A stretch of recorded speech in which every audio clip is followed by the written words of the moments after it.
Chicken, mutton, prawns వీటన్నిటికంటే చేపలు చాలా మంచివని, మేము వాటినే బాగా తింటున్నామని చాలామంది చెప్తూ ఉంటారు. ఎందుకు చేపలు ఎక్కువగా తింటారు అంటే ఒమేగా 3 ఫ్యాటీ యాసిడ్ చాలా ఎక్కువగా ఉంటుంది కాబట్టి చేపలు మంచిదని, గుండెకి ఆరోగ్యానికి బాగుంటుందని తింటున్నాము అంటారు. మరి అలాంటి చేపల్లో ఒమేగా 3 ఫ్యాటీ యాసిడ్ 200 మిల్లీగ్రాములు, 400, 300, 500 ఇట్లాగే ఒమేగా 3 ఫ్యాటీ యాసిడ్ ఉంటుందన్నమాట. మన బాడీకి 1.1 గ్రామ్ నుంచి 1.3 గ్రామ్ ఒమేగా 3 ఫ్యాటీ యాసిడ్ ఒక రోజు కావాలి. చేపల్లోనే అన్నిటికంటే ఎక్కువ ఒమేగా 3 ఉందని అందరూ అనుకుంటున్నారు కదా, ఇది చాలా తప్పు అన్నమాట.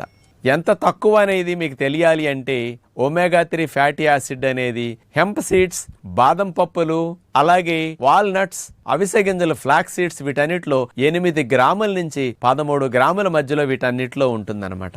కాబట్టి ఒమేగా 3 ఫ్యాటీ యాసిడ్ చేపల్లో అతి తక్కువ, విత్తనాల్లో అతి ఎక్కువ ఉందని మాత్రం మీరు మరవకండి.